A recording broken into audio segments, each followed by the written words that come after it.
Hi, welcome to the channel again. In our initial round of reviews, I took the lead on the standard OnePlus 8, but thankfully I do have both phones now and I'm able to swap over to the 8 Pro to see how it differs from the base model that is $200 less and generally less exciting. The 8 Pro is a big feature-packed flagship we have been waiting for OnePlus to make for years, and now the device is here. And the great part about doing a second review of a phone is that I don't have to cover all of the basics. I can just jump right into the biggest things that I want to discuss from my own experience. Here's my take on the OnePlus 8 Pro.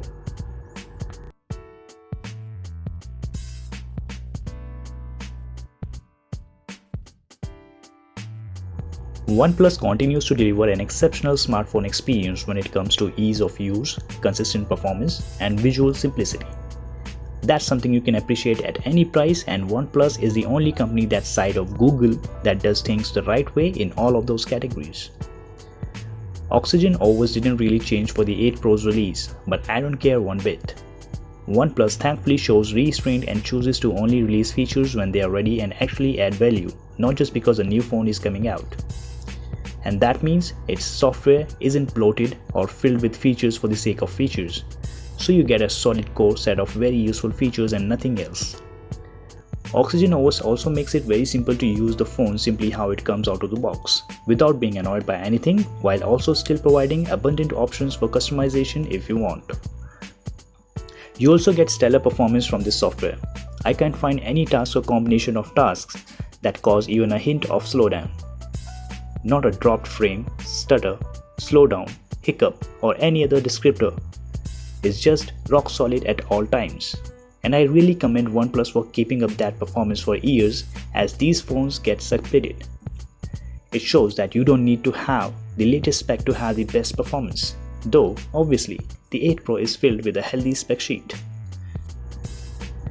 The hardware of OnePlus 8 Pro honestly doesn't excite me.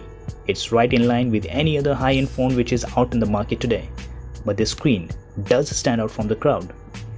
Every characteristic of it from top to bottom goes head to head with Samsung's screen, and that's a huge accomplishment. I love the 120Hz refresh rate, color looks great, and daylight visibility is also superb. Yes, I'm aware of the reported issues with blacklight production at low brightness levels, but I never noticed even a hint of this in my normal use. What's incredible is that OnePlus was confident enough to ship the 8 Pro with 120Hz display refresh on by default, and still maintains a superb battery life. The 8 Pro's battery life with 120Hz enabled matches what I could get from the Galaxy S20 Ultra, which has a larger battery size running at 60Hz mode. A big differentiator from Samsung is the standby battery life, that how well the phone preserves the battery while it is sitting idle. In these crazy times, I have been spending a lot of my time on Wi-Fi, and subsequently the 8 Pro is easily a 2-day phone for me. Even in more regular use with time outside on LTE using GPS and Bluetooth, I end up the day with more than 30% battery life, and that too when I have not turned the battery saver mode on for a single time. Another part of the experience worthy of praise is the camera, in particular the main sensor, which is the only part substantially upgraded from the last year. I was already happy with the OnePlus 8's camera, but the 8 Pro is a clearly one step above. Photos are nicely colorful and crisp. Low light performance is also very good, and while there is a grain present in the dark, it feels natural, not overprocessed. I like the natural color palette and feel like it regularly nails white balance. Check out some recent camera samples.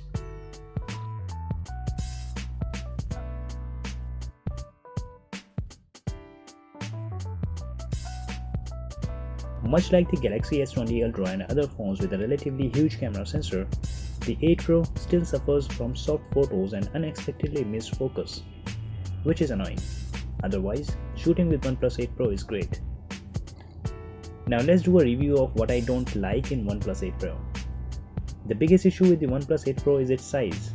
Just like the 7 Pro, I can deal with its size, but I'm sure I won't enjoy working for long on this device. The smaller OnePlus 8 is a perfect size for me, but 8 Pro is just too big to use. Just like the Galaxy S20 Ultra and LG V60. I feel like I'm constantly wrangling it and trying to readjust my hand to hold it securely while I move my thumb to tap, and that's made even worse by the aggressively curved screen edges and lackluster palm rejection software. It's basically impossible to reach the notification shade one-handed, meaning I'm constantly swiping to the home screen to be able to drop the shade with the mid-screen swipe down gestures. Believe me, it's all just a bit too frustrating. For as good as the primary camera is, it's let down by the telephoto and wide-angle cameras. The telephoto camera is dull, often dark, and just not sharp to the level I expect from this expensive phone. It also has white balance and exposure that in no way match the look of the primary camera, which is really an offside for me. The wide-angle camera is a bit more acceptable but suffers from the same white balance issues and struggles in low or mixed lighting. The front-facing camera is pretty good, but like the others, feels at least a generation behind with its fixed focus and poor sensors. Now the big question is, should you buy OnePlus 8 Pro?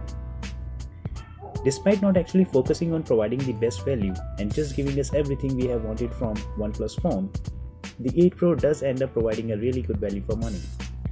Yes, $900 is far more than we ever would have thought a OnePlus phone would sell for years ago. But this is a new world, with higher than ever smartphone prices, and the 8 Pro delivers. Ultimately, this $900 phone is still $300 less than a Galaxy S20 Plus and only directly challenged price-wise by the LG V60 and Motorola Edge Plus. I'm glad OnePlus finally got out from its under this gotcha system with additions like a truly flagship quality screen, IP68 resistance and wireless charging, because now we can evaluate it evenly. And when you put it head to head, it competes well, even above its price point. That's a thanks to its incredible software experience, screen quality, battery life, overall performance, and main camera quality. The phone has its own negative, just like any other smartphones available in the market. OnePlus clearly still misses the mark on its secondary cameras. The phone is big and difficult to use one-handed for its lots of tasks, and the company's continued struggles with US carrier compatibility are a real downer. These are all things I look at much more critically on a $900 phone than I do in a $600 phone. The OnePlus 8 Pro is a fantastic phone. I enjoy using it. It isn't perfect. And I won't go easy on its flaws because it's no longer a phone that's substantially cheaper than its competition. Thanks for watching. If you end up watching this video, please do give a thumbs up and subscribe to the channel. Peace.